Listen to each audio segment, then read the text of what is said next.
Hey, what's going on everyone? Mekkah here, and welcome back to the biggest Fire Emblem tier list you've probably ever seen. Everyone tells me it's really big all the time. This tier list is going to contain every single character in the franchise, and we're pretty far in so far. We've got a lot of characters on here. And eventually I'm going to do all of them, but my Patreons get to decide who goes first. Or I think I'm supposed to say patrons, but I always just find myself saying Patreons anyway. So yeah, thanks a lot to everyone who's been supporting me. If you're interested, you can follow the link in the description and support me there. Pretty much everyone who supports me on Patreon from $5 and up gets to support a character. Higher tiers get to submit 2 characters. And the way it basically works is every month or so I make a new thread where everyone can submit a new character. Or 2. And I put them on here.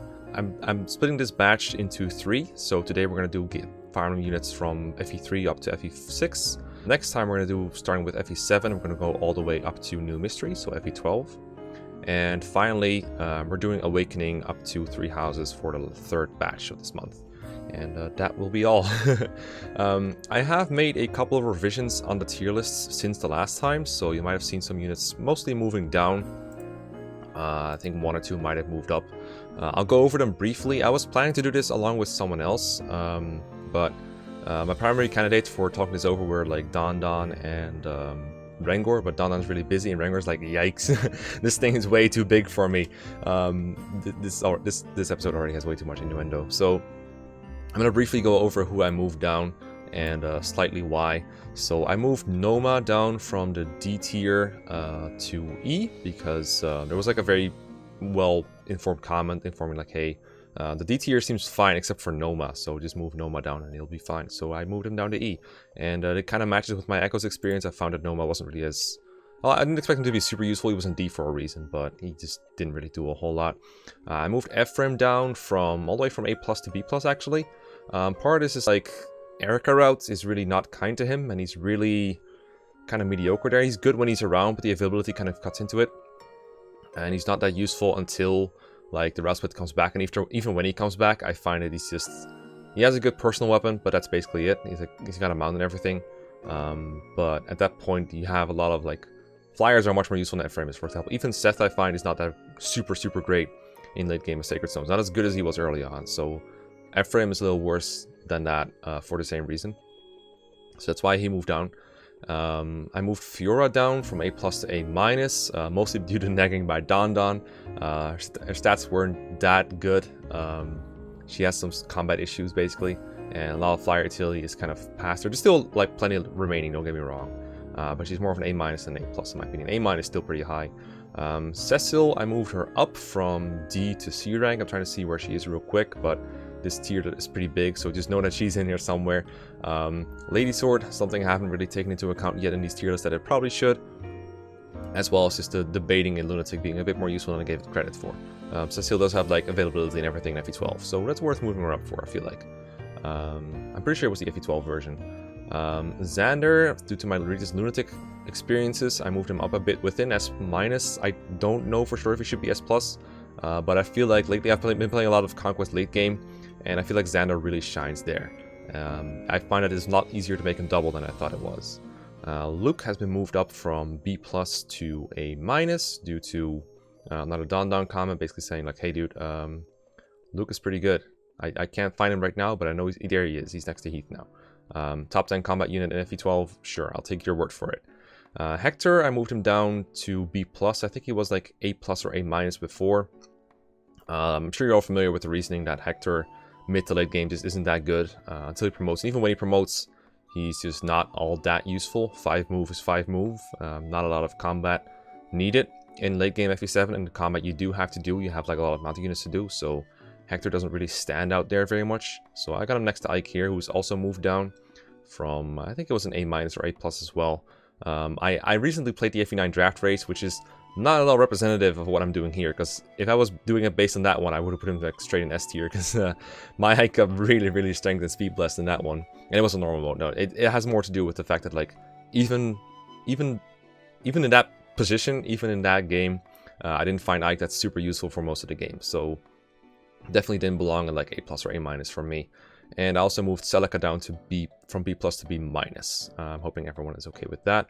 And it's not in my notes, but I'm pretty sure I swapped around Bowie and May, because I didn't know May got like experience boost. And that actually gives her like the exact same promotion level as Bowie. And then May has like a lot of advantages like higher base speed and Thunder at base. So there we go, that's briefly what I've changed since last time. I would still like to do a revision video at some point, but right now I'm just going to add some more units that I've taken out what are hopefully the most egregious errors. I'll look out for more things that need to be changed along the way. This tier list, I know with the disclaimer once again, it's just for fun. It's just an excuse for me to talk about units and try to rate them accurately, but mostly just you know, a way to reward my Patreons. And it's not set in stone. I'm revising it all the time. So thanks for your submissions, thanks for your revisions. Let's get into tiering some new units. So today we have Jagen from Fe3. He's only in book 1, of course, he's not in book 2. In that book, the Jagen role was fulfilled by Aaron. Both of these were submitted by Jagen's Corkscrew, so thank you very much. Julia was submitted by Frost.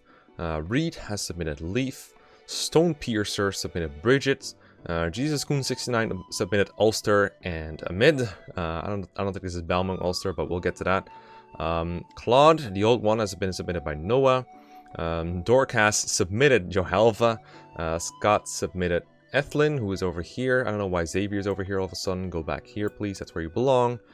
Because you were submitted by Sir Thylol, who also was clever enough to submit a second pick in case someone else submitted Xavier. Always a good idea if you're not sure, but you're better off checking the thread just to make sure. Avel from Fv6 submitted by Lilio. Command list submitted both Karen and Misha, so I guess they're like green-haired Pegasus Knights.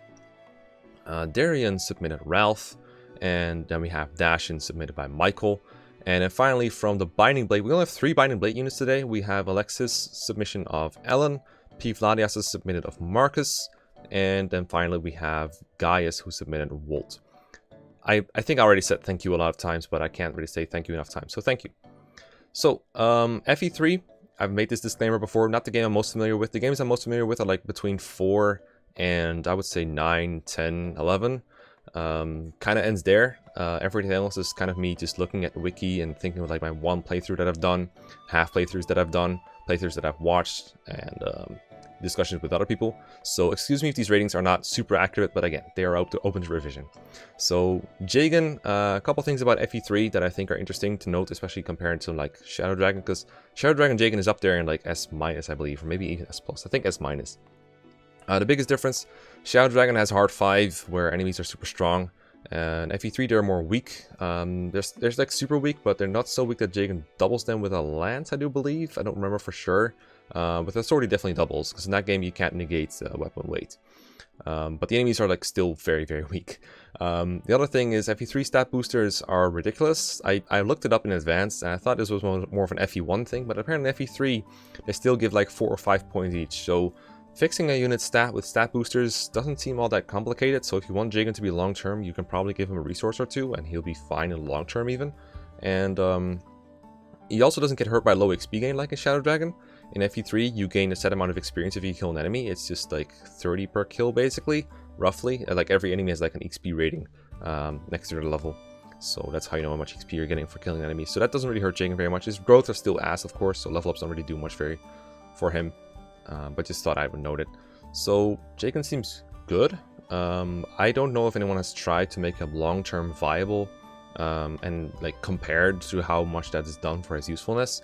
But it still seems really useful. You can't reclass in Fe3, of course, so he's just a paladin, but that's a really good class to be.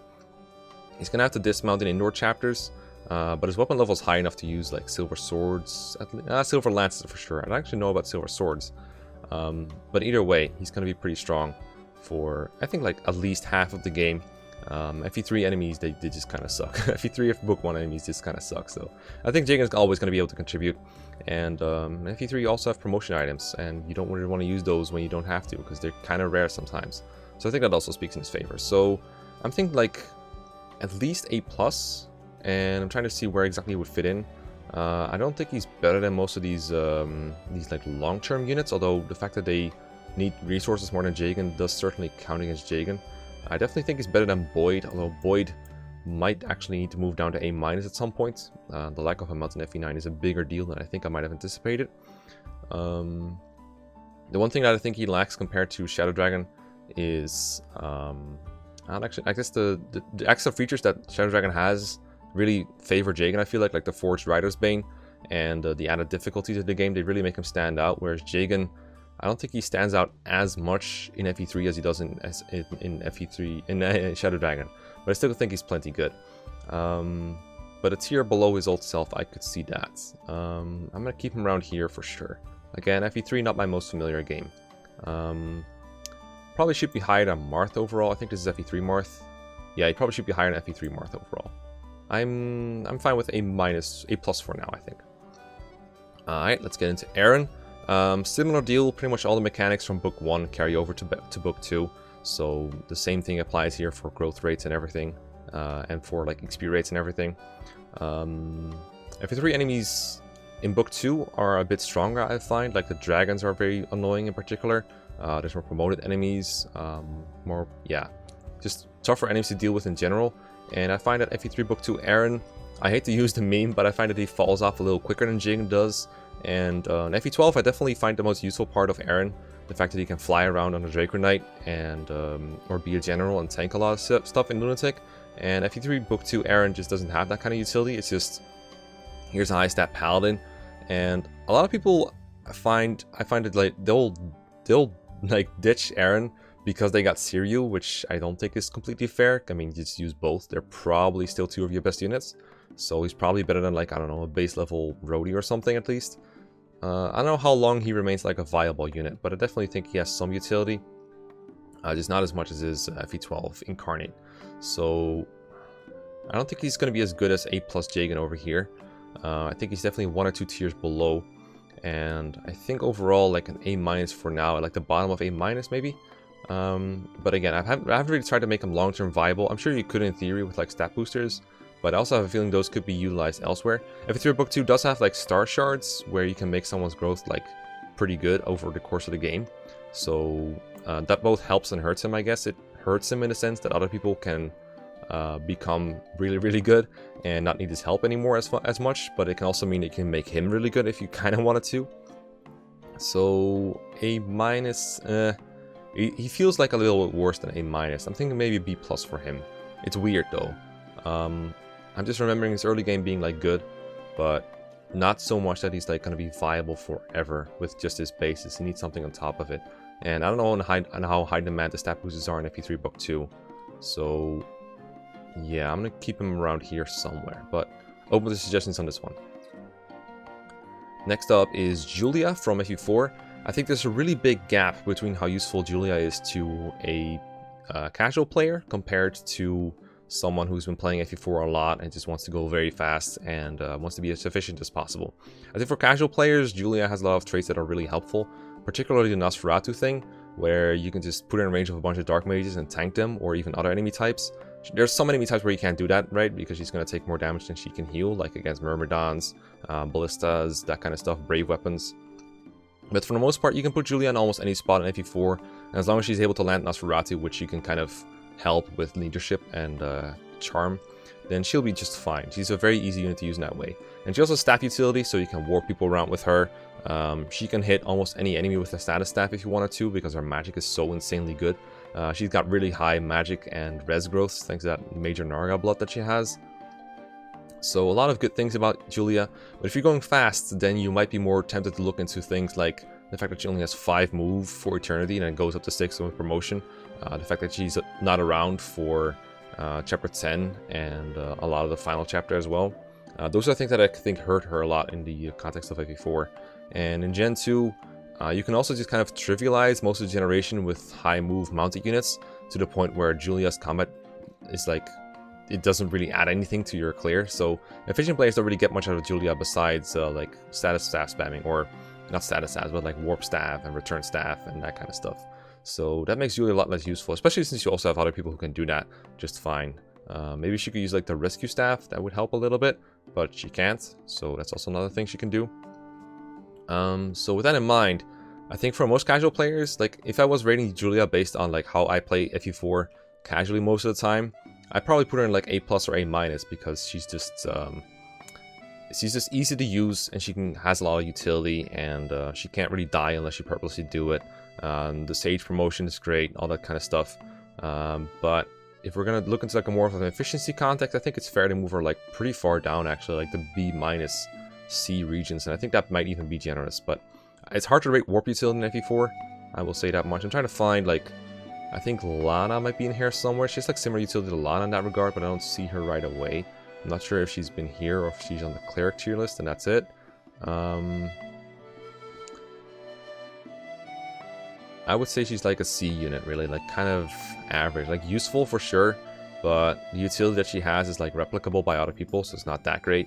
And then her combat is just kind of, it's just kind of there, but she's mostly for self-improvement. So, Azel, I guess, is kind of similar in that regard, but Azel's like a period where he's good as a mage knight, whereas Julia doesn't really have one like that, but she does have the warp utility to compensate. So maybe having her in the same region as Azel makes a lot of sense. Trying to see if there's any other FE4 bros in here. I guess Daisy is here, and that seems to be about it. Yeah, I'm okay with that. Daisy is more unique utility, so I'm okay with Daisy being above Julia for this, even though it seems like really backwards because Daisy's stats are so awful. But again, utility is pretty good. I would say around here is probably fine. Let's go with here for now. Next is Leaf from FE4. Now there is someone whose utility is not replicable, but who does need resources to become good. So Leaf starts out as a prince and pretty unremarkable for the most part. No pursuits no matter what you do, because Quan and Ethlyn are a set pairing. He gets adepts, he gets critical, and what he inherits otherwise is up to the player, and that's going to determine how good Leaf gets. Because if you do it optimally, then Leaf can promote as early as Chapter 7 or Chapter 8. If you don't do it optimally, he might be stuck not promoting until Chapter 9, Chapter 10. Probably Chapter 9. If he's not promoting by Chapter 9, I really feel for you. I think I managed to do it on my first playthrough. Do it like Chapter 9. The reason I want to promote him, of course, is because he promotes from Prince to Master Knight, the best class Fire Emblem has ever seen. Every weapon type at A rank except Light Magic, which is still C rank. Really good promotion bonuses. I've never seen a promotion bonus this big. It's like +7 in almost every stat. He gets Pursuit, he gets a horse, he gets everything you ever want in FE4, basically. Really good use of bows, because he can snipe someone with a bow and then switch to a different weapon if you want to. Really good use of like brave weapons, because of his massive attacking power. Insane growth, of course, so between his like base level and level 20, he's also just going to get really good stats in general. Has an HP convo with Finn to become even better, or like a strength convo, I think, like +3 strength, straight up in Chapter 8. So when you promote him really determines how good he is. And of course how much resources it takes, how much babying it takes. I think Leaf is a good candidate for the bargain ring, because you want him to buy the Paragon ring right away, so that saves you 20,000 gold off the bat. And then you also might want to buy like the hero sword for a quick arena run, or some other resources. So the bargain band kind of works well on him. The drawback, of course, is that anything he inherits has to be given to Ethlyn by the end of Chapter 3, so you won't see it for Chapter 4, 5, and 6. So if you give him something like a really good Brave Sword, for example, it'll just be gone for like a third of the game, which is pretty don't want to do that, like a fourth of the game. So I think it's worth, because Leaf's utility is great, especially the rescue staff that you can use in Chapter 10, or that you can inherit if you do Claude Lana. That can give you a bunch of extra movement tiles on Seliph and Sylvia, which is, or not Sylvia, Lean, or I guess Layla. That can really, that's one of the few ways you can speed up your clears in FE4. So for LTC context and speedruns, that's really important. Casually, I still think it's pretty good, and I still think its utility you can't really get elsewhere, so I'm still going to rate it pretty highly. I'm just noting it that it's extra important for LTCs and stuff. But in any kind of efficient FE4 run, Leaf is pretty important, and it's worth raising him up. But I do appreciate that it takes some extra effort on the player's ends to make him good, and for that reason, and for the fact that he just spends some time doing nothing but self-improving, so A+, I think is fair. Just, you have to do it in LTC, there's no alternative to him, so it doesn't really make him any worse in those kind of runs. It just, like, it kind of sucks. So actually, I'm gonna go with A-, I think, because Seliph is like S+, and I think him having Leaf one tier below Seliph makes a lot of sense. And I think overall in the run, he's more important than Ares for like efficient runs and like Oifi, but to account for the fact that he takes resources to get there, I'm gonna put him here right now. I think that is fair. So next on the list I have Bridget, and Bridget is one of those units that makes me wish that Fv6 showed overkill damage like in the previous games, because then you could see some massive overkill. She's the only user of the Avel, which is a pretty good bow to be used on a sniper. It effectively has 40 might, 30 base might, and then gives a +10 strength boost. So she two-shots just about everything, or even one-shots in most cases. I think almost every enemy in Chapter 4, like the Pegasus Knights and the Mage, they just get one shot. But the big issue is she's an unmounted sniper, so even though she can 1v1 just about any enemy type, she's just not going to get there in a sea of mounted units, and there's not a whole lot of ways to patch it up in Fv4. And to make it even worse, she doesn't have an enemy phase. So just like Jamka, she can do a lot of damage, she can attack a lot. Well, Jamka can attack a lot, she attacks for a lot, but she doesn't get to do it very much in practice. You could make her do it, but you have to slow yourself down. I think we have to count that against her. Unfortunate. But there is nothing more satisfying than having Bridget go up against like a Pegasus Knight in the arena and just critting him for like a bazillion damage. Especially with like Fv4 just has like really good critical sounds. Almost all of Fire Emblem does, and Bridget no exception when she does that. So I think with that in mind, I think she's too good for E tier definitely. I think she's more of a D tier kind of unit. It's weird because I remember this really old tier list we made. Bridget was like one of the top tier units, so it's always weird to see her just this far down. I don't think I tiered Jamka already. I would refer to her position for this. I do think she seems better than like people with no availability and no uses whatsoever. I think roughly like a Largo and Fv3 Burst. I think that's Fv3 Burst. Better than Sephiroth for sure. Yeah, I'm gonna put her around here in D tier for now. I'm fully aware that she can 1v1 just about any enemy type, but you can't get there. You can't get there. Then we have God, I actually don't know if this is Ulster anymore. I'm pretty sure this is Ulster, but I'm gonna double check it just to make sure. Yeah, this is most definitely Ulster. I was just wondering for a second. Another victim of not having a mount in Fv4, but otherwise he's got good combat. It doesn't even matter what parent you give to him. I mean, it matters. It changes him fundamentally, but it doesn't really change his position, I think. Not very much. She can... hold on, my OBS is saying something. Okay, there we go. So I think Ulster and Larce are effectively the same unit. I don't remember if I tiered Larce already, but I really don't think there's a big difference between them.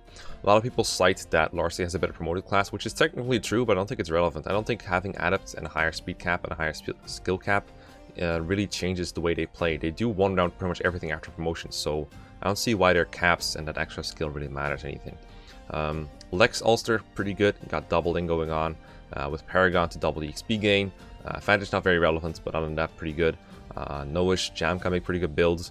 I'm pretty sure though what you're asking about, what you want me to say is Balmung Ulster, the glitch where you get the Balmung from Shannon onto Ulster. You pair Holding with Ara, get the double Odd Blood, or Odo Blood as it used to be called, and have this guy swinging with the Balmung, and fulfill all the memes about Shannon relying on Balmung to be good. The unfortunate thing about this that not a lot of people seem to realize, I think, whenever this is brought up, first off, you need the Valkyrie Staff, because you have to kill off Shannon and revive him while pressing a couple of weird buttons in order to sell the Balmung and have him buy it. And in order to do that, you need the Valkyrie Staff, which you can only get in Chapter... I think there's only 2 units who can use the Valkyrie Staff in Gen 2, and one is Zed, who joins the end of Chapter 8, and the other one is Corporal, who joins somewhere in the midway during Chapter 9. So you don't have Balmung for very long. And for a while you won't even have it. So I don't think it changes its position if you take it into account. I generally don't take glitches like this into account. But just so you know, it's there. I think again, unmounted is bad. At least he has an enemy phase, and at least he has Chapter 6 where you don't have much competition. Generally, I will steamroll Chapter 6 with Seliph any day. But I can see why more casual players are infatuated with units like Larce and Ulster, because the amount of times they proc Astra and Luna and crit everything and add and everything, it's very satisfying to watch, especially in the arena. But in practice, for like a tier list kind of setting, I can't really put them very high. I would say he's better than most of these units in D tier right now. I guess we can put him like, I think like below Casper, but above Soth is about right. So I'm gonna put him like around here somewhere. He's usable, he's fine. He's it's just I have to slow down in order to make use of him, and I think that counts against him. I don't see another Gen 2 units around here that have no mod. I guess Julia is a tier above him because of staff utility. I think that's fair. And I see Lewin is like a tier above him, which I guess is not completely fair. But Lewin does have like 1-2 range and 4 setting going on later on at least. So, and he's like, it's kind of weird. Maybe one of these should move up or down. But overall, I'm sort of happy with his positioning here. Maybe he should be like bottom C tier more. Let I think about it a little more. Yeah, we'll put him like above Roy and Erica and Micaiah and stuff. I do think he's better than those.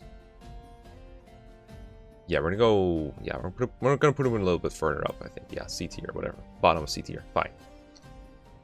Then we have a mid. This I'm pretty convinced is a pretty bad Gen 2 unit. So you know how I rave about Arthur's hair? He doesn't have any of that. You know how I rave about Arthur's ability to inherit cool things like either Force Settee or Pursuit? Amit can't do that. He's a substitute.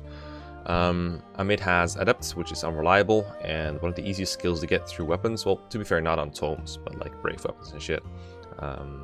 What else does he not have? He doesn't have a good promotion. He promotes to, I think it's called War Mage or Wind Sage, one of those two things. I think it's War Mage. Again, the class has Adept, and he just doesn't get a bonus on promotion. It's kind of like if you have a, imagine you're a Sword Master, but your only personal skill is like Adept or something like that. It's that stupid. He's just, why would you give him a promoted class that doubles up on his personal skill? Why wouldn't he get double Adept? That would be pretty funny.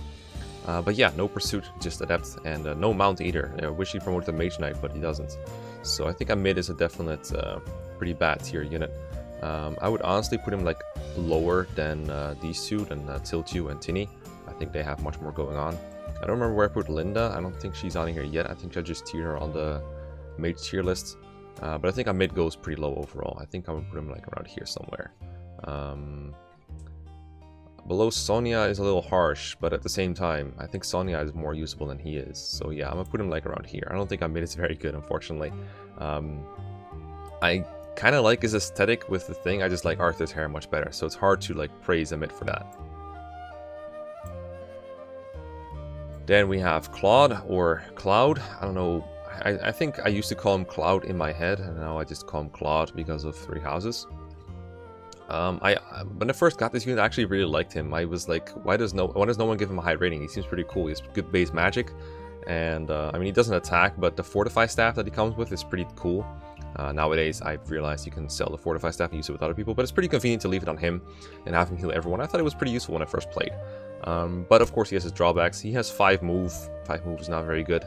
I just bashed a bunch of units who have 6, so imagine my hatred with 5. To be fair, Fortify range being 10 range, it helps a lot in healing units if you're just playing a little slowly, like not super fast. Units get slowed down by enemies and forced and stuff, so it's not unlikely that he'll be able to fortify people even if they're like miles ahead of him. And like turn 2 or turn 3, your Dancer usually gets left behind, so you can get like a Dancer boost as well. So it's not unfeasible for him to keep up a little bit to be relevant. Restore is also 10 range, pretty useful in chapter 4 sometimes when a guy puts you to sleep. You can also use Physic if you want to spare to Fortify. And of course he has the Valkyrie Staff, which is his personal weapon, personal thing, that revives a unit. That staff made my Fv6 Iron Man a lot of fun. It made it very easy, but a lot of fun to just say, hey, I'm just gonna pair Claude with, I think I paired it with Aaron. Yeah, I paired it with Aranis, and I used the Valkyrie Staff like 5 times in that playthrough just to revive like meme units. I made like straw polls on who to revive. That wasn't really Claude doing it, that was mostly Sid. I only had 1 death in Gen 1, and it was Lex.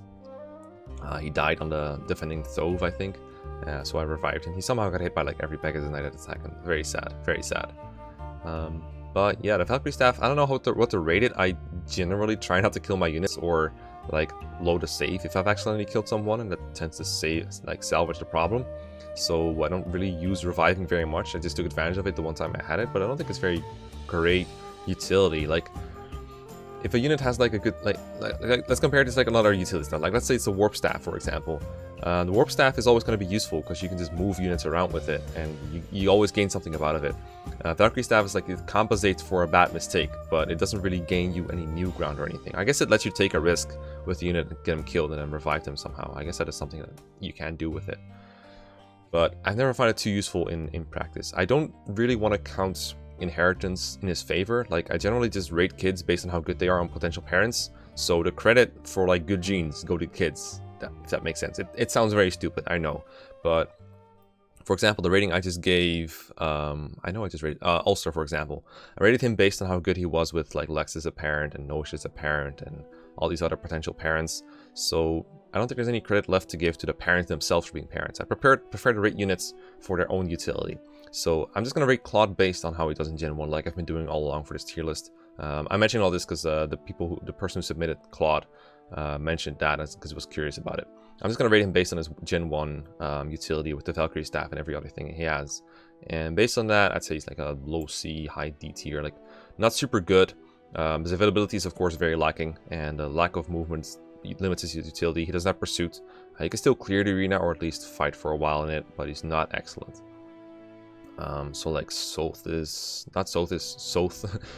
level. I would say he's more useful than Bridget overall because the staff utility has more range than her bows, which is stupid because you'd think you can shoot bows a lot further. But I think it's okay to put him like around Soth-ish level. Yeah, Soth-ish. Next is Helva on another entry to a long list of Fv4 unmounted units that seem to not get anywhere. I will say I like Helva better than Johan in some ways, like the fact that he can clear the arena makes him better for ranked runs, I think, because I don't really want to use Johan on the field, and of course you can only recruit one of Johan and Helva here. I'm assuming most people know that by now. So I much prefer having a unit that's self-sufficient in the arena. He's not great early on, but I think his stats work slightly better, and once he promotes, you can switch to either the Killer Bow or the Brave Bow for an easier arena fight, or just that's basically his better option in the arena. Otherwise, he could just use the Brave Axe like Johan can, but again, it feels like his stats are slightly better suited for the arena. I know like one of them has a better strength growth and a better speed base, and vice versa. I don't remember which one is which. It's not super relevant for their ranking. I think generally Helva is going to play like an annoying foot unit. I think outside of like Brave Axe, Tuat killing like mages and dark mages in Chapter 7, I've never really found much of a use for these characters, and they can't kill much, I find. Like, especially against Armor Knights, I just find it super annoying. They don't have pursuit or any kind of alternative weapon to use, at least when they're unpromoted. And that kind of really hampers them. Like, if they don't have to attack the 2-shot or anything, they're just out of options. They just don't do anything. Like, a hand axe sucks, silver axe sucks, and all the other axes just have worse might. Like, what are the options here? He has a cost, but his cost rate is going to be like kind of iffy with that low speed that they have, especially low attack speed, because axes weight him down. I do think I want to say I do think axes are like axes and lances get too much hate in Fe4 overall. I don't think the weapon weight is that impactful. It's more like the lack of weapon selection, I think, that really kills it. Swords have like the hero sword is a super broken weapon, and then the fact that they have like the thunder sword and like I don't know, the defender, stuff like that is nice. Whereas axes and lances, they just have like iron, silver, steel, a bad ranged weapon that's like 100 weight, and not a whole lot else. It's really sad. And yeah, Shocks for Helva. Fun unit to use if you make him good, I guess. The warrior animations are super hilarious, and the crab walk is always worth watching. There's not a lot else that he can do. I think this is another one for the D tier. It's getting really crowded in there. I'm thinking he's like worse than Carrion. I don't know about Caesar. Caesar seems more usable in the context of the game. Hicks is for utility. Femina at least is mounted, I guess. It's kind of weird to see Femina here. Maybe Femina should rise up. F10 roll. Yeah, I would say he's like a little better or worse than Tilt 2. Yeah, I could see him above Robert, I guess. I think this is roughly the right area for him based on my gut feelings. Then we have Ethlyn, still in Fe4, last Fe4 unit that we got. This is a really good one, though. I really like Ethlyn as a unit. Only available for Prologue up to Chapter 3, and then she leaves, but she really leaves a huge mark. She leaves like a huge hole in your team when she leaves, and she leaves a mark on it when she's there. Mounted healer in a game where everyone is mounted is super nice.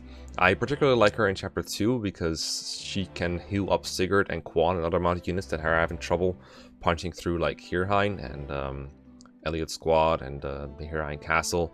People are just going to get damaged because those Armor Knights is hit really hard.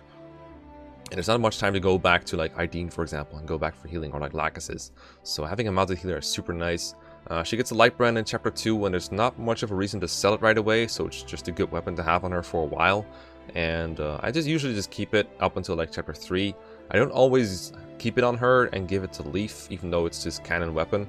I like having it around for the whole gen. I like having it for weapon triangles, so I'm not going to say light brand is like her personal weapon, but it is nice for her in Chapter 2 at the very least.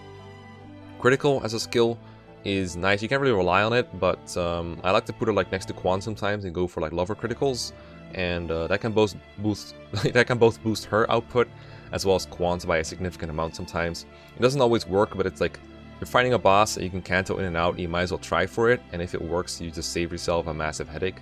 So I really like lover critical overall as like an extra bonus to reliability. I think it's better than something like Soul, for example, that you, in order to make use of it, you have to rely on it and take a risk, whereas Lover Critical you don't always have to take a risk for. So I like that. It sucks that she's only available for like most of Gen 1, but not all of it, but the time that she's there, I think she's really good, so I think she's at least an A+ unit. I forgot where I put Quan. I think I would honestly say she's better than Quan. I think the healing feels a bigger niche than his attacking power. I think Quan is in the A-, so I don't know if she's an entire tier above him really, but my gut feeling said right away said A+. So I want to put her like pretty high up actually. Next to Finn, around here somewhere. I think she's really, really good. Maybe below Orson. Orson is like a class of his own for offense, but Ethlyn at the same time is really good. It feels a little bit high. I'm gonna put her like above Lanoan, I think. I think that's good for now. Yeah, absolutely top class unit. Really, really good. It's weird because you don't always see how good healing is, but in this game, a mounted healer is just absolute fucking ridiculous. Also, return staff utility is super nice. Even though she only has C-rank staffs, that's enough for mend and return, and those are the two staffs I spam the most in this whole game with her. Just healing up people a lot and returning them home from like seizing that upper castle. The one where Macbeth is. Mekkah? No, that's the wrong one. Anthony, that's the castle that she's returning people from. That's really useful. Next is Xavier from Fv6. Now, whenever you mention Xavier, people talk about his recruitment. I never factor in recruitment cost in my tiering. I think it's fair to rate all units from the moment they join, from the moment they turn blue. So I'm not gonna sandbag Xavier for his bad recruitment. I will say it is pretty hard, especially blind. There's no way you're gonna recruit this guy. You see a lot of first-time players in Fv6, they just skip it. And I think I want to make a Xavier recruitment guide at some point. I feel like most people by now that like watch my channel know how to recruit him because I've explained it in like my many Iron Man runs of Fv6, and my blind guide mentions something, and I have like screenshots on my Twitter sometimes. So I think most people know the gist of it, but I feel like there's like a lot to explain there, and it could be a really fun little chapter thing to make. So Xavier's recruitment, one of the most interesting ones in the series. It's a little luck based sometimes, but I think I generally have a good strategy down on how to get it with like Sleep Sword and lining up a good unit. My last Iron Man run actually, I was going for a Deathless full recruitment Iron Man. I think I lost some units up to that point already. Very sad, but it sucked. I was going to recruit Xavier. I was on point. I need to sleep one more Armor Knight to recruit him. And in order to get him, you need to keep all these lieutenants alive, put them to sleep, and then have a civilian talk to them. If one of them dies before a civilian can talk to them, that's it. You can't recruit Xavier. So I had all of them asleep, ready to be talked to. And this one last guy comes up to me, walks up to Ralph. And Ralph is like, alright, Sleep Sword, miss, crit, kill the guy. And it's like, fuck, I lost out on recruiting Xavier that way. It was super sad. As a unit, Xavier's pretty good. He's a pure combat unit late into the game, and that hurts and helps him a little bit, if that makes sense. The part where combat isn't very important on Thracia is kind of winding down at that point. So he's in a couple chapters where it's really nice to have good combat, and he does have really good combat. I'll get into that for a second. You can use the Brave Bow, which is a weapon not many people can use really well without losing any speed. Granted, the speed is shit, but he can use it. He has a couple of funny skills. I don't really make use of them very much. He has Wrath. So if anyone attacks him enemy phase, they're probably dead on the counterattack to like a Master Axe hit or something. Because his weapon ranks are so good, he can use just about anything. So Master Axe, counterattacks, kills everything pretty good. Brave Bowing through walls works really well in the final chapter. He can kill Dark Mages pretty easily on player phase if you want him to, because of his huge weapon selection. And you can use lances indoors. People mention that sometimes. I don't find it significant. He's like E-rank lances, so you can use like, I don't know, a short lance and iron lance, like whatever, dude. Just use a Brave Axe or a Master Axe. It's much better. So like the game is 5% weapon triangle. No one cares. So yeah, combat is good, and weapon selection is pretty good. He's a leadership star. He has Pavise, whatever that's worth. I don't think it's very good, but it's there, I guess. He has a cost, I think. So yeah, he's got a bunch of shit going for him combat-wise. It's just he joins late. I think the fact that he's an Armor Knight doesn't really bother me very much. The most combat-heavy chapters are ones where you either warp around people or have him close to like combat already. So I don't think his move is like a very big impact on his rating. It's more just the lack of availability, I think, that makes him like a bottom C tier, I think. I don't think he's bad. Oh, wait, what's happening with my cursor? You go here. There you go. So we'll start with him here, go up from here. So I think he's better than most of these like lowish utility units. Like, I like him better than some of these units here. Even though he joined so late, his combat is good and comes at a pretty good time where you want more combat. So I think I'm going to put him like above Dalson here. I think that's a fair rating for him. I think Xavier C tier is fair. Again, not counting his recruitment cost. If you were factoring his recruitment cost, he goes way down. He costs a lot of turns and a lot of headaches to recruit. So I could see that, but not going to count that against him. Then we have Avel from the same game, and Avel is known for being a pre-promote in Fv6, being a bit of a Jagen kind of unit. A lot of units people talk about her like invincibility, which I'm not going to get into because I kind of prefer that new players don't know it. She's not actually invincible, but I'm not going to explain exactly how it works. I find that like people bring it up like to new players all the time. I think it's something that's more fun to figure out yourself how that works. So anyway, Avel, really good early game pre-promotes. People sometimes recommend don't giving kills to her, like don't give kills to her because she has bad growths and high bases and high level. But really, you should kill enemies with Avel. That's what she's made for. Super good boss killer early on. All the bosses in Fv6, or most of them, are on like gates and thrones and shit. And that makes him super hard to hit because it gives like plus 10 defense. Avel just bypasses that with the fire sword. You don't even have any other magical characters early on besides like Leaf with the light brand, and he's kind of bad at dealing with him. So Avel just reliably one-rounds them with her capped base speed of 20. Super insane. And then you don't have her for a pretty long time, and when she comes back she's just okay, but not great. She has her leadership star still.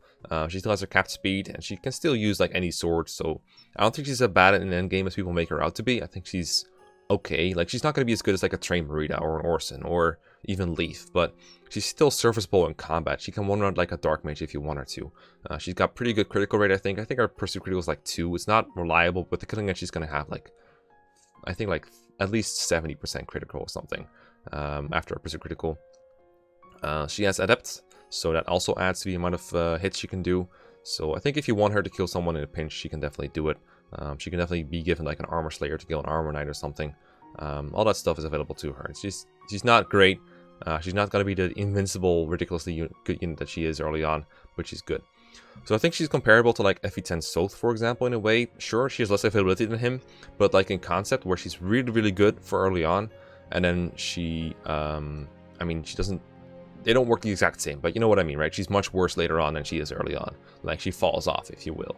So early on 5 stars, and then later on like 2 to 3 stars, maybe, I don't know.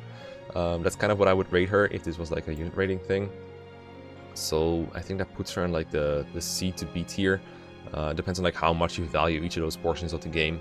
I think she's much less important in endgame, but still reasonably good to bring for just the leadership star alone. So for like all her ability, I think she's pretty good.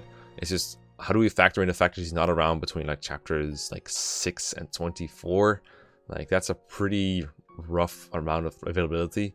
So I think she has like no tier availability basically, but much better combat. Is there anyone else like a little bit? I guess like Tironio is someone she could be compared to. I do think she's better than Xavier, so I think we're on the right side of the C tier here. We could argue for her being B+. I think she's probably better than Sayas on Seti overall, because she has more availability overall, and she stands out more in the team as well. So I'm gonna put her like around Tabarn. That seems about right, really. B-, I think that fits her too. Yeah, I do think it's fair to put her a tier over Xavier as well, and tier below Amelda. I don't know about that one. Maybe Amelda is like in the wrong place. I feel that's more likely than anything else. I'm gonna stick with around here for now. She's not. Tabarn has a couple chapters like Avel, but I feel like he's significantly more useful in his availability, so it's fair to have him above. Yeah, I'm okay with this position for now.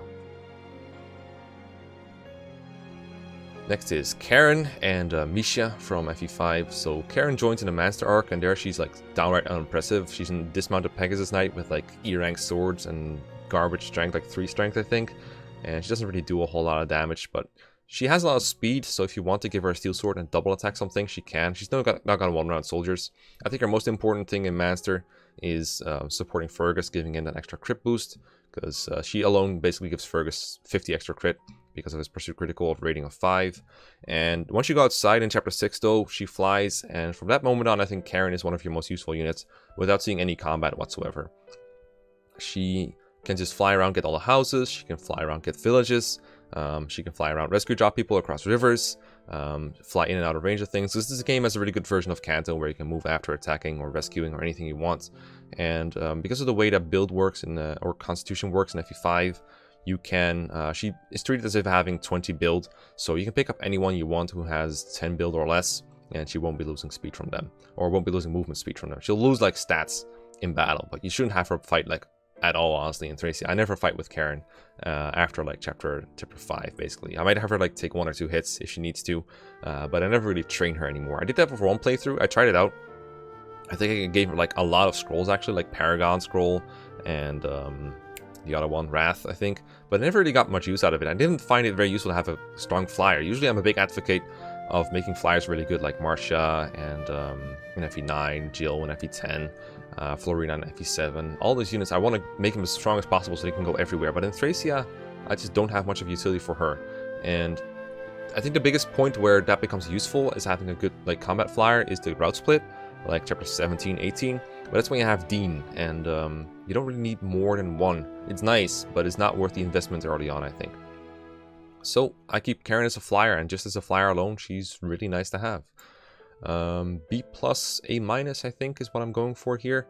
I would say she's better than Fiora, for sure, and more useful than Dean is a bit questionable, considering they share availability, and during their shared availability, Dean is a bit better.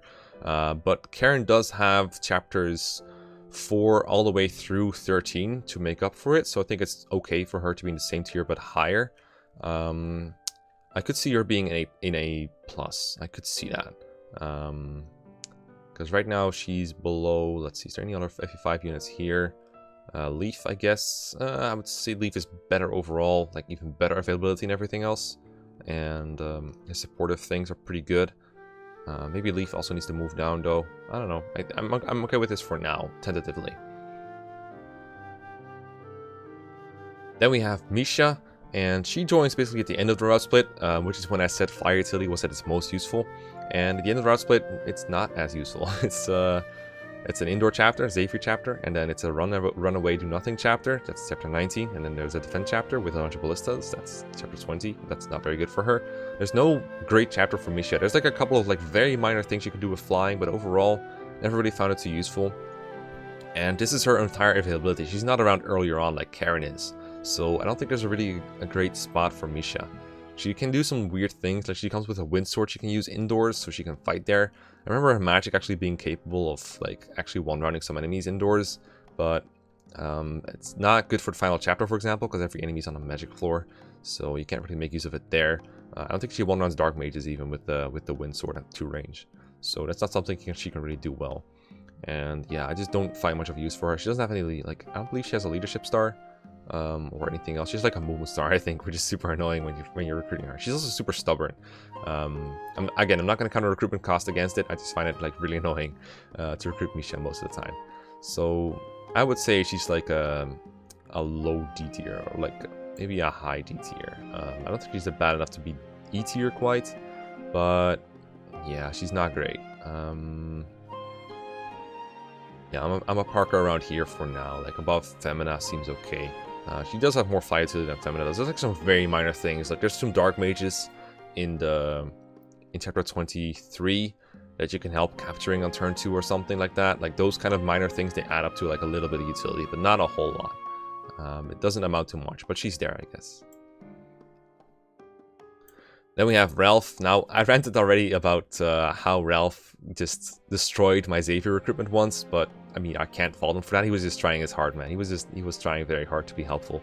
He didn't know he wasn't supposed to crit, but goddamn, it was annoying so much. Other than that little incident, we'll call it, I think Ralph is fine. Like, I think most people who have like watched my Iron Mans, I think know by now that Ralph is actually like a pretty good unit. He just joins in the middle of the game, and he comes with really good weapon ranks. He joins with like A rank swords, so we can use Sleep Sword, Silver Sword, Killing Edge, Brave Sword, whatever you want. He's got the ability to use that just about everything. I think he joins with like C rank axes, but it's very deceptive because it actually means he's at C plus 40, I think, so like 10 or maybe 20 attacks away from B rank axes. And Thracia, weirdly enough, has no A rank axes for the player, so he's actually 10 attacks away from, or like 10 rounds of combat away from using every axe in the game, which includes the Master Axe. something he's very good at using. A brave 1-2 weapon that he doubles with is going to destroy just about everything that's not on a throne or a gate. So in practice, Ralph is just a really good foot combat unit that can do just about anything. And utility wise, he's got that sleep sword utility. He might not be the ideal candidate for the sleep sword. I think instead of Ralph in that failed round, I should have used Fred, for example, or someone else who just couldn't crit those armors or couldn't kill them with a crit. That would have probably saved my Xavier recruitment, so I might not use him for that in the future, but he can do it for most players, and it'll be fine as long as you're willing to save state or restart the chapter if he crits, but he generally won't. He has a bad pursuit critical of, like, I think it's like either 0 or 1. It's probably 1 because he did crit for me, so that's not a super big issue, and it helps in most other like combats that he can crit, I guess. Again, I mentioned the killing edge. Of course, he does have like half the game and not the whole game, so we kind of got to count that against him. But he does have utility for like a pretty... There's some combat utility for him left in Thracia, so I think he's at least like a B- at the very least. I think around here somewhere is fine. There's like a lot of like staff utility in this tier and above here, so that's hard to rate him against. But he's really solid. He's very durable too. He's got like good HP and defense and everything. Up below or above Avel is the question here. I'll put him like around here somewhere. Yeah, I think he's pretty decent overall. Like maybe a Kitna level, my Agma level. It's funny that we have like 3 heroes on this little row right here. I'm gonna stick him around here for now and see what the comment section does with it.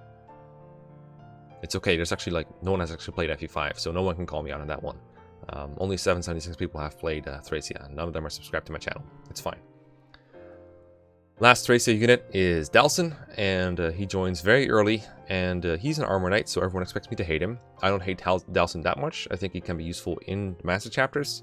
I just don't think he's very useful after that, because after that you just want... You want some semblance of movements, and he's stuck with 5, and that's not a whole lot. I generally deploy people with more movement than that indoors chapters, so he can be left behind there. He has like a... Yeah, once he promotes, he can use like every weapon in the book, but like I said with Xavier, lances aren't very useful. Like E-rank lances after promotion, like what are you going to do with that? You're better off just using the axes that he has. He's got a B-rank base in axes, so we can use like the battle axe, which is dumb and inaccurate. You can use the brave axe, which is D rank, but it's still really useful. I changed my mind. I'll bring the brave axe to master. I actually really like it now. I used to think that like the more chests you bring to master, the worse, but the way I play master nowadays with the turtle strat, where you just block all the reinforcements, it lets you get every chest, and 1 chest for the brave axe I think is worth the investment. It lets Dalson just one-round enemies instead of very inaccurately two-shotting them with maybe a crit. Brave Axe makes everything just much more reliable, so I like the Brave Axe now. And lets him kill mages a lot more easily, lets him capture enemies if you want him to.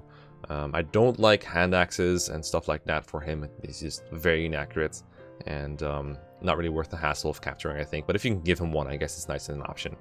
And his low luck kind of sucks, but you can just put a scroll on him and that's fine. The hammer weakness, I think a lot of people, it's like the first thing people say about Dalson is like, oh, if Thracia is filled with hammers, he's gonna die.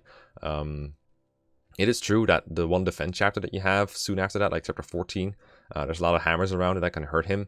But other than that, I think the hammer weakness is a very big deal. I see a lot of hammer enemies, mostly on chapters where there's like a bunch of mountains, so Dalson's not getting around very much anyway. So I don't think it's a very big deal, the hammers. I think the bigger deal is like his low magic. Getting destroyed by mages is pretty annoying. His low accuracy, his low movement. Very high builds, so you can't really ferry him around with Karen very well, for example. That's pretty annoying. I think his utility in Master is fine, but after chapter 5, I just don't find much of a use for him. He's more of a liability than anything else, and I don't really want to deploy him after chapter 5 generally. Leaving him behind is actually optimal. I'm not going to count that against him, I'm just saying, it's like, he's just not very useful overall in Thracia. The high defense actually makes enemies ignore him. So I think around Hicks is fine. I think Hicks is more useful overall after Manster. Dalson has to have more utility within Manster, because he's just around for more chapters, but the moment Hicks joins, he's already better, so I think it's okay for Hicks to be higher than Dalson, and I don't think he's bad enough for to be E tier, and I think it's fine for his free utility to be put him above these guys over here, so I think this is roughly the right spot for him. Now, all we have left, all we have left is Fv6 the Binding Blade. We got Alan, Marcus, and Waltz. Alan, I think, is someone I usually want to use on paper, or like I just think like, hey, this could be a useful unit. Why aren't more people using her? but her stats are just so garbled when you think about it. She has a good magic growth. I think it's like 50 or 60%, but her base is like 1 or 2 or something. It's horrible, absolutely horrendous. It doesn't really get anywhere, which kind of sucks. What I like about Ethlyn though is that she can theoretically get to warp, and warp is really good in Fv6. I rated Nime very highly, basically just based off warp. And Fv6 has a lot of staff utility in general. Like the enemies hit very hard, so you need healing a lot. There's like Restore, Barrier, Torch, all those are useful. There's like a physic that's fairly available that you can use at some point. So all of those are pretty nice for Ethlyn. Her stats are horrendous for a healer, and raising staff rank in Fv6 is a big pain in the butt. Every staff only gives 1 weapon XP. You can't kill with the staff, so you can't double your weapon XP in any way. Higher rank staffs also have 1 weapon XP, and every level takes 50 shots of a staff. So that's why Saul is so valued, because he has a C rank in staffs at base, and promotion gives him +1. So really he has a base B rank, and you only need to raise his staff rank once. Ethlyn, I believe, has a D rank in staffs at base. Doesn't really get anywhere fast, and before Saul joins, he's not going to get a whole rank. She's not going to heal 50 times between chapter 2 and chapter 5 or 6, unless you play very slowly. So her staff base rank is worse, her magic is worse, her HP and like everything else about her is worse. Like I think her luck is better than Saul, and that's basically it. Clarine is a better staff user as well, and I just don't find too much of a use for like a 2nd or 3rd grade healer on my team. Whenever I play Fv6, I never really want to deploy Ethlyn, unless I'm out there to try out using Ethlyn, but I just don't think it's a very worthy experiment. I would. It's like Sarah basically. It takes forever to raise, with not much of a payoff. I will say though, like if you're playing like a draft race, or you're doing like a rank run, probably a draft race, Ethlyn could be a useful sleeper pick for warping someone. Like there's a lot of spots where warp is useful, but you might not want to spend an early pick taking Saul, or maybe someone else took him, or Nime or Yodor. So having Ethlyn around could be useful. It just takes forever to get her staff rank up, so it probably wouldn't amount to much. Maybe like an LTC draft, maybe for that she might be useful. But prepare for big pain, because getting her from D to B and then to promotion is not going to be fun. I think like a C rank is fine for her, maybe a D rank.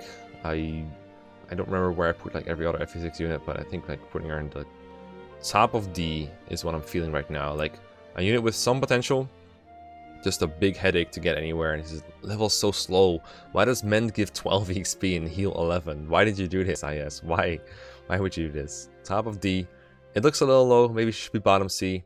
I just don't see her being as useful as some of these other units. I think like someone like Lot, for example, has more combat potential and more utility overall in the early game than Ethlyn. Ethlyn's healing is nice for chapter 2. But after that, you tend to just do fine. And she doesn't heal that much more than the Vulnerary anyway. She heals like 15, I think, at base. Maybe 16, 17. It's like, I think it's like magic plus 11 or magic plus 15, I think, is what she heals. It's fine, but it's not going to get you anywhere. Then we have Marcus himself from Fv6. Another one of those units that starts off very strong, and in the end, he's just mostly rescue utility. So, pretty hard unit to rate overall. I think most healers that I see nowadays with Marcus, at least near the top 3 units. I think it's usually between like Milady, Marcus, Rutger, and then maybe Percival, but I think Percival is significantly worse because of the availability. I put him right here right now. S- could be here, but I think like if you look at how much he improves your early game, I think that alone warrants like an maybe not S+, at least S-, at least S-. Because early on, he's perfect. You can either one-round enemies with the Silver Lance, or you can set up kills for your other units to make them stronger. Both of those are super nice. I think a lot of people just refer to Marcus as like the perfect Jagen. Like, people love it, the fact that he just doubles and doesn't kill enemies with an Iron Sword. I don't know, I know why. I personally prefer units that just murder everything, like Fv7 Marcus, but I can see the appeal of an Fv6 Jagen, like a proper Jagen, like Marcus. And you can either use the halberd or the hammer if you want him to, by raising his axe rank to D, which is something I recommend doing. You can use javelins and hand axes with some semblance of reliability. Unlike a lot of other units, he has high resistance, so he can take on mages, unlike Alan and Lance, for example. He has a lot of utility outside of just weakening enemies. But I think like his best contribution is like Chapter 4, Silver Lancing enemy cavaliers to death in 2 hits. If you get lucky with speed procs, or their speed rolls low, or you're playing normal mode, he might double them too.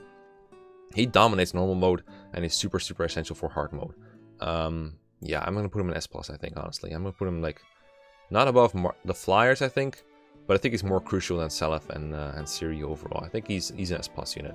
I think Fv6 Marcus is absolutely insane, which is weird because after chapter, let's say, like chapter 9, I think is when he becomes like he doesn't double anymore. He's pretty durable against pirates, but he doesn't kill anything in one round anymore, and he just kind of hits people and doesn't one round anything. I think I mentioned in this video about Noah. I think it might have been the last tier list video with the Cavaliers. I mentioned Noah, like Don needing Noah, Zealot, and Marcus to kill like one fight on the Dread Isles. That's like not the Dread Isle, the Western Isles. There we go. That was pretty sad. But he's still useful in the Western Isles. I think chapter 13, 14 is roughly when I would like not deploy Marcus much anymore. But he can still be good. I can get a support with Roy, get a maximum avoid. That can be pretty nice. So yeah, don't sleep on Marcus in the mid-late game. Late game, you might not want to deploy Marcus unless it's like for rescue dropping. Last in the alphabet and last on the to be done, we have Waltz. Again, Binding Blade still, and yikes. Yikes. It is a player-faced game, so in theory, archers could be pretty useful in this one. The fact that it doesn't take counterattacks is pretty nice. It's just Waltz stats at base and like, his growths are so bad. His growths are like average, I guess, but his bases are just ass. He just has bad strength, unreliable accuracy, partially due to low weapon hit, but also just low skill. And when enemies attack him, he doesn't counter, and that sucks. So he needs to hide every time. He gets one-rounded by some enemy types. He does like, I think the best example of Waltz being bad is just like you try to fight a Cavalier in chapter 4, and he does like, I don't know, like I want to say single digit, but that doesn't do it justice. He does less than 5 damage a lot of the time. I think I might have seen him do 1 damage, but I might be exaggerating. But it's very bad, and he doesn't even always hit. It's gross, very, very, very gross. And he doesn't turn into anything good either. He doesn't turn out better than like your other archers like Klein or even like Sue or anything. There is no real appeal, and I don't really like to support him with Roy. I prefer to support Roy with like Marcus or even Lena or Alan and Lance. So even that is something he doesn't really want. He has like the ice affinity, I think, so he's worse off compared to like Alan and Lance who have anima and fire. All that stuff is just better for them, have like more hit and crit. Well, ice gives hit, but it doesn't give like attack. That's the big thing, and it doesn't give crit either. Sad life, because yeah, early archers they just always get shit. But I will say early game, like you need all the units you can get. You want the chip damage that Wolf provides for chapter 1, maybe some for chapter 2, chapter 3, chapter 4. It becomes less relevant every chapter, but early on it's kind of nice to have. I'm putting him with like the rest of the early game archers here. I think he's better than Rebecca and Naomi because at least he's more helpful than they are, I think, in the early game of Fv7, but not a whole lot. Maybe he shouldn't be F tier, maybe he should be E tier. I'm putting him in E tier, just be nice here. I think he has more free utility than some of these units, honestly. I'm gonna put him like around here somewhere. I think he's a little better than that, not because his stats are better, but because his utility is better. So that is everything that we got for today. I have no idea if we're past the halfway point or not, but it looks like we have a ton of units on this list already. Let me know what you think of the revisions as well as these placements, and I'm open to feedback. I'm going to do more revisions later on to try and make this the best I can make it. I can never make everyone happy with this one, but I'm fairly comfortable that I've at least improved the list a little bit between this episode and the last one. So see you guys around, and thanks for all the support. Link is in the description if you want to see my Patreon, but if not, that's cool. Only donate if you can afford it. Peace out, goodbye, see you next time.